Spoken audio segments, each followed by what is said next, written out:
Handicapper Steve here, handicapping the racing from Aqueduct Racetrack here on Thursday, it's 4th of April 2024. Gonna look at the 7th race from Aqueduct, but before I get on to that, remember to please follow me on Twitter at HorseRacingKid5 for more selections for race courses around the world.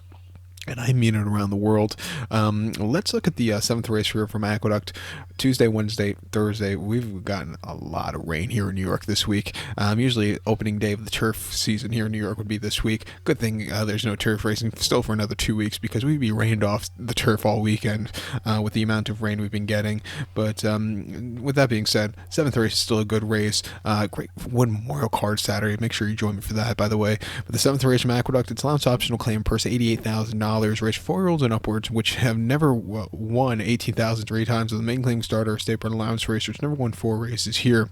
We field 6 horses going 1,200 meters or 6 furlongs on the Aqueduct main track. Gonna take the 5-horse here, Twisted Ride, as a top selection. 5-3, 6-2 in the superfecta, 5-3, 6-2 super, top selection 5-horse Twisted Ride. This 5-year-old gun by Great Notion here. Michael Moore trains. Andy Hernandez gets the mount. Horse hasn't been seen since late October. That came at Belmont at Aqueduct, 6 furlongs in the Boulder Ruler. And the horse finished third by 2 3/4 lengths that day, and he was just wide and just lackadaisical. He never had the turn of foot. It wasn't his day to win, but he was facing tough horses. Refreshing here, not the world's toughest horses, training well Parks. I'm going to give him a shot to win.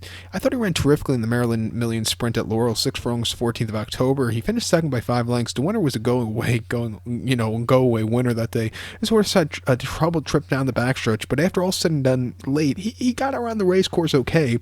And then the Rumson at Monmouth, 5 furlongs in early September. He finished third by 2 1/4 lengths that day. Dueling, he just couldn't quicken up. They had a lot of speedy horses that beat him that day. And then the Banjo Picker handicap at Parks over the 6th in late August. He won by a half a length, and on the front end going throughout, he really put on a show. Prior to that, they sent him to New York in the John Nehru in July the 1st, where he just, again, got beat by better horses on the day. But, if you look at his races last winter at Parks and last spring, he ran some terrific races. Coming here 4-1, he could win. I think the 3-horse spun and won for David Jacobson, and Dylan Davis could win also. Most recently, an Optionality over the 6th in February, he finished second by a half a length that day, and he was wide. He just couldn't get there late, but he ran his heart out. Prior to that, an Optionality going 6.5 here at Aqueduct in January, he finished 4th by 3 1/4 lengths that day, and he just didn't have a very good trip. His races on and off track haven't been half bad. He won here on the slop in September quite nicely going away. He should get a wide trip, which will be ideal. At 4-1, I would use him on the late pick 4 ticket. But to recount my selection for the 7 from Aqueduct, I'm going to take the 5-horse Twisted Ride. Give kudos to the 3-horse Spun and 1, 5-3, 6-2 Super, 5-3 in the multi-race.